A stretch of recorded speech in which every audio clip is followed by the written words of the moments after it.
You see, if we can persuade departments and public authorities to recognize that Section 4 compliance is in their own interest, and that many of whom crib about huge numbers of applications. In fact, I would argue that any public authority which comes before an information commission saying, "Sir, we are overwhelmed and therefore we don't have the time," you'd say, before I take a view on that, tell me how much compliance you've done of Section 4.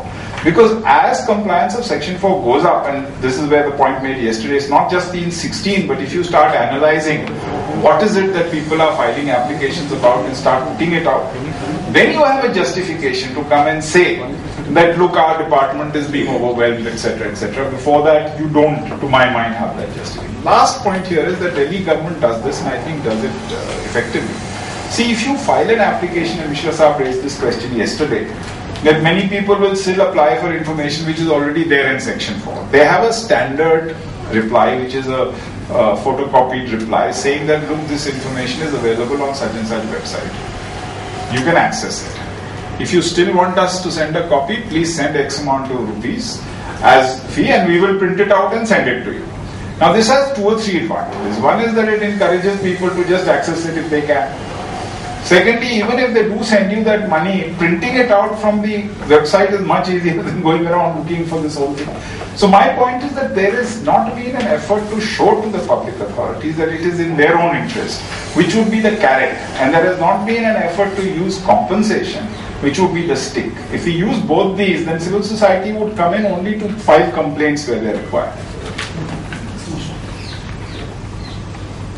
See, I think we have an interesting section 19.8a, which says 19.8 itself. In its decision, the CIC or SIC, as the case may be, has the power to require the public authority, it doesn't say PIB, it says the public authority, to take any such steps as may be necessary to secure compliance with the provisions of this section. Correct. It is absolutely encompasses all the provisions of the Act. So if a citizen wants to file a complaint against non-compliance of any provision of the Act, he has to approach the Commission. Correct. And Commission cannot, because by virtue of Section 18, it is the Commission's responsibility to inquire into a complaint which is filed by. So I don't think Commission can say that it will not look into the cases of non-compliance of Section 4. Now, we had and I refer to another case, a very good judgment passed by our High Court, where they have said that there is nothing like Khali Banduk. What you said was there is a Khali Banduk, there is no Goli. They said there is nothing like Khali Banduk. They have said, they have quoted Supreme Court decisions, saying that wherever a power has been bestowed on any authority under the Act, the authority to enforce that power is deemed to have been vested.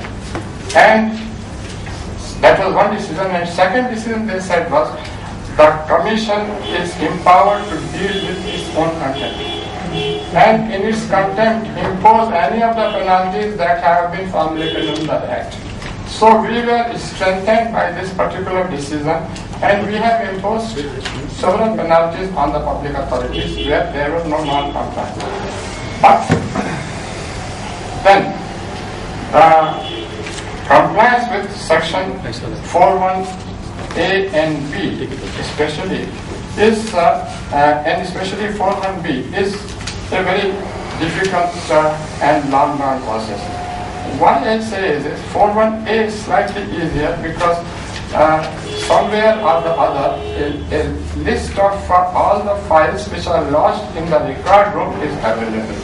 So I told them, look, you only have to update it and put it on the computer and publish it on the net.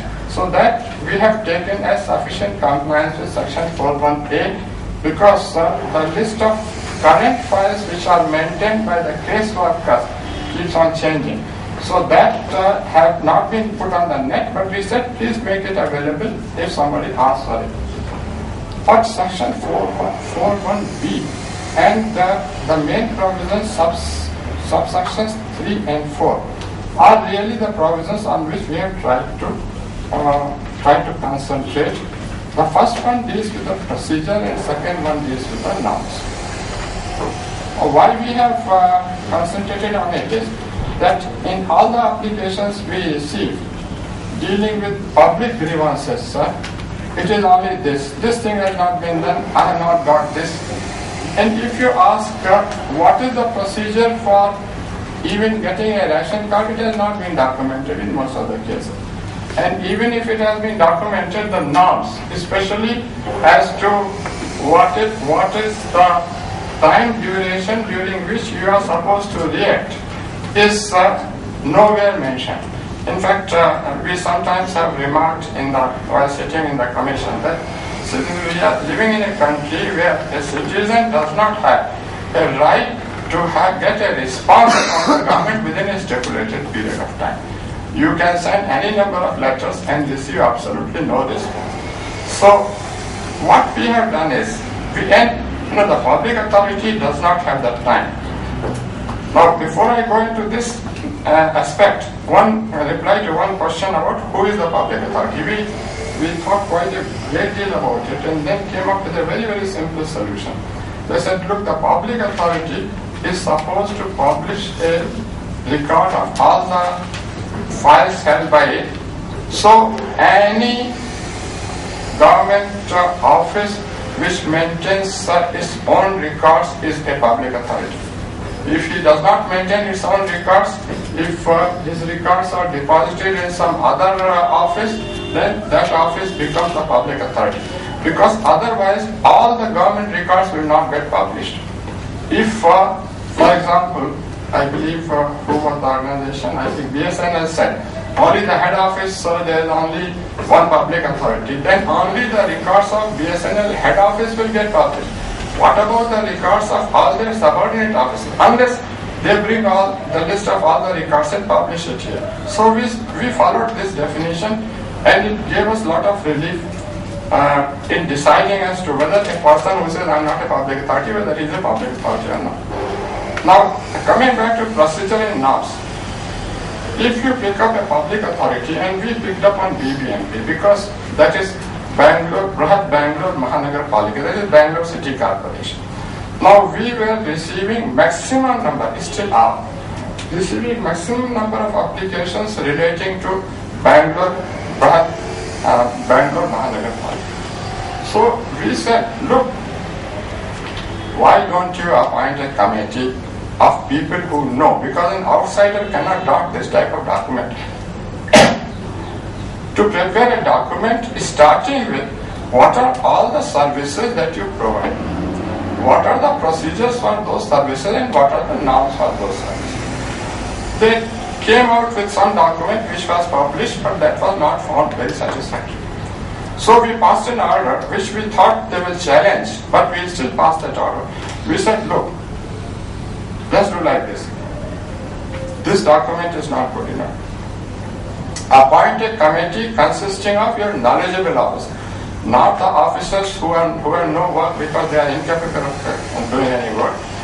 Capable officer, along with some people from civil society, and let all this committee sit together, start again with documentation of all the services that are being provided by BBMP. There will be maybe 100, 200 services which BBMP provides. How a citizen should go about getting those services, any forms prescribed, and all that information which we assume will be quite voluminous in nature should be collected, compiled and published. Now, very strangely they did not, they said yes, we have appointed a committee, and I presume they have appointed a committee, but this is a very long drawn out procedure. We also tried to formulate model 41B notifications for offices like deputy commissioners, because there is no point in every deputy commissioner's office, for example, having its own 41B notification, because they provide somewhat similar services. So we said, we asked the state government, in fact the grant we received from the Government of India, we gave it to Administrative Training Institute to formulate this type of model 4.1b notification. And we said, let these 4.1b notifications be drafted and sent to the concerned authorities for them to adopt. Something has been done, but I think it's not to the satisfaction, at least so far.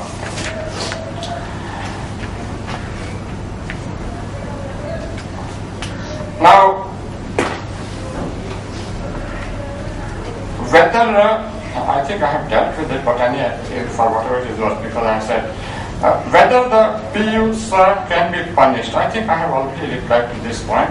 The High Court has said that you can take action against your own contempt. We have used this particular provision and we have laid a lot of penalties on the public authorities. Thank you. Chair, may I have your permission to respond to your points? Thank you.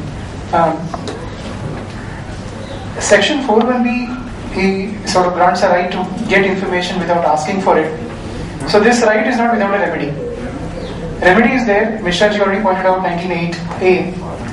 Now, if we go further down, the remedy of 4.1b is given in 19.8a3, because in its decision, the Commission can order the publishing of certain information or categories of information.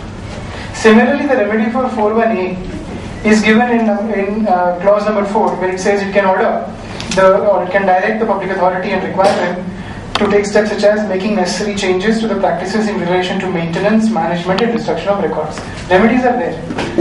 Difficulty with the law is there is no power of sanction. Because the power of sanction, which is exclusively there in section 20 and 20, subsection 1 and 2, are all directed against an erring PIO. And I would like to go with that understanding that quite a few of the participants have mentioned here, that it is not the responsibility of the PIO to prepare 4.1b. Considering the fact that so many public information officers who are not very senior or higher up in the rank of, in the bureaucracy have been appointed as PIOs. I was a witness to a case in one of the information commissions on this very question. And the question was, who has ownership of 4.1b?